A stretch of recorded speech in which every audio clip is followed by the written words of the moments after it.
नुकताच भारताचा 78वा स्वातंत्र्य दिन भारतभर मोठ्या उत्साहाने साजरा करण्यात आला। संपूर्ण भारतभर विविध असे कार्यक्रम घेऊन हा राष्ट्र उत्सव मोठ्या जल्लोषात सर्वत्र साजरा झाला। भारतातील प्रत्येक गाव, शहर, सर्व शाळांमध्ये हा उत्सव साजरा झालाय। अशाच प्रकारे जिल्हा परिषद शाळा बामणवाडी येथे देखील 15 ऑगस्ट स्वातंत्र्य दिन हर्षोल्लास आणि जल्लोषपूर्ण वातावरणामध्ये साजरा झालाय।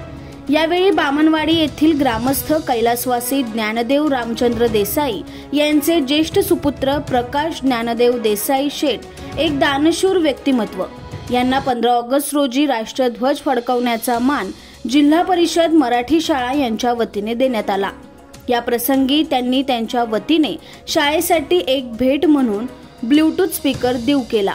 तसेच या प्रसंगी अर्चना अशोक चोरगे गलमेवाडी तालुका पाटण यांच्याकडून जिल्हा परिषद मराठी शाळेतील विद्यार्थी व विद्यार्थिनींना स्टेशनरी सेटचे वाटप करण्यात आले।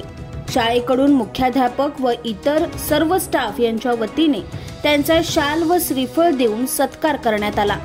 यावेळी ग्रामपंचायत बामणवाडी तालुका कराड येथील सरपंच, ग्रामपंचायत सदस्य, पोलीस पाटील व ग्रामस्थ मोठ्या संख्येने उपस्थित होते।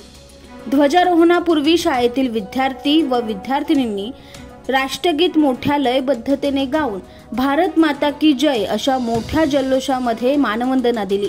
यावेळी ए मेरे वतन के लोगो जरा आँख में भर लो पानी, जो शहीद हुए हैं उनकी जरा याद करो कुर्बानी या स्वर्गीय गानकोकिळा लता मंगेशकर यांनी गायलेल्या देशभक्तीपर गीताच्या ओळींनी उपस्थितांचे डोळे अक्षरशः अश्रुपूर्ण झाले।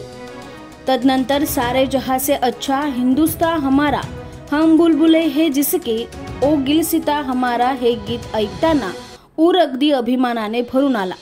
जिल्हा परिषद मराठी शाळेचे मुख्याध्यापक उमाटे आरटी, उपशिक्षक पवार SR, उपशिक्षिका उमाटे SR आणि वायदंडे GS मॅडम यांच्या मार्गदर्शनाखाली अतिशय शिस्तबद्धपणे कार्यक्रम संपन्न झाला।